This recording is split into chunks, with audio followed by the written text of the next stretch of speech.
Hello. మూడోసారి రోదసీలోకి వెళ్లారు భారత సంతతికి చెందిన వ్యోమగామైన సునీత విలియమ్స్.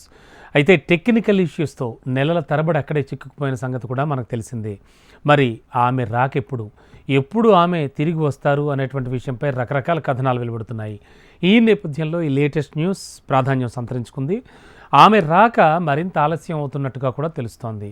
ఎంతవరకు అంటే వచ్చే ఏడాది ఫిబ్రవరి వరకు కూడా ఆమె అంతర్జాతీయ అంతరిక్ష కేంద్రం అంటే ISSలోనే ఉండనున్నారు.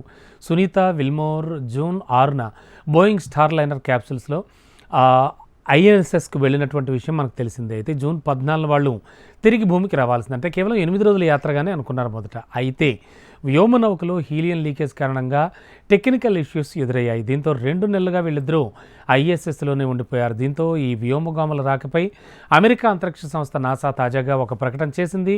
బోయింగ్ స్టార్ లైనర్ తిరిగి భూమి మీద సురక్షితంగా ల్యాండ్ అయ్యేందుకు అవకాశం లేకపోతే కనుక ప్రత్యామ్నాయంగా స్పేస్ ఎక్స్కు చెందిన క్రూ డ్రాగన్ వ్యోమనౌకతో వెనక్కి రప్పించే వీలుంది. 2025 ఫిబ్రవరిలో అందుకు అవకాశం కూడా కుదురుతుందంటూ నాసా పేర్కొంది.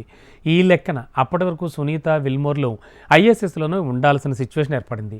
స్పేస్ ఎక్స్ క్రూ 9 మిషన్లో భాగంగా 2 వ్యోమగాములతో క్రూ డ్రాగన్ను ఏడాది సెప్టెంబర్లో ప్రయోగించే వీలుంది. మరి ఈ వ్యోమనౌకతో వచ్చే ఏడాది ఫిబ్రవరిలో సునీత విల్మోర్ను భూమి మీదకు తీసుకురావాలంటూ నాసా ప్రణాళికలు వేస్తోంది. మరి వారిని స్టార్ లైనర్లోనే తీసుకురావాలా లేక క్రూ డ్రాగన్ను ఉపయోగించాలా? ఇలాంటి ఇష్యూస్లో అంటే ఇలాంటి వాటిపై త్వరలో ఓ డెసిషన్ కూడా తీసుకునే అవకాశం కనిపిస్తోంది. బోయింగ్ సంస్థ రూపొందించిన స్టార్ లైనర్కు ఇదే తొలి మానవ సహిత యాత్ర.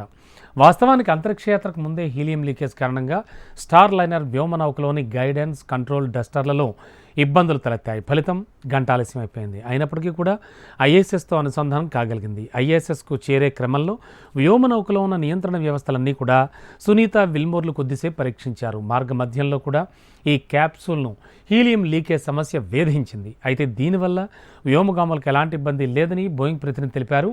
వ్యోమనౌకలో పుష్కలంగా హీలియం నిల్వలు ఉన్నాయని కూడా పేర్కొన్నారు. భారత సంతతికి చెందినటువంటి సునీత విలియమ్స్కు ఇది 3వ రోదసీ యాత్ర. గతంలో 2006, 2012లో ISSకు వెళ్లారు. సేఫ్గా తిరిగి వచ్చారు. మొత్తం 50 గంటల 40 నిమిషాల పాటు స్పేస్ వాక్ కూడా నిర్వహించారు. 322 రోజుల పాటు అంతరిక్షంలో ఆమె గడిపిన అనుభవం కూడా ఉంది. ఆమె ఒక మారథాన్ రన్నర్. ISSలో ఒకసారి మారథాన్ కూడా చేశారు ఆమె. మునుపటి అంతరిక్ష యాత్రలో ఆమె భగవద్గీతను వెంట తీసుకెళ్లడం జరిగింది. ఈసారి గణేశుడి విగ్రహాన్ని తీసుకెళ్ళినట్టుగా ఓ ఇంటర్వ్యూలో కూడా ఆమె వెల్లడించడం జరిగింది. మొత్తానికి ఫిబ్రవరి నెల వరకు కూడా ఆమె భూమి మీదకి తిరిగి రావడానికి ఛాన్స్ లేదంటున్నారు.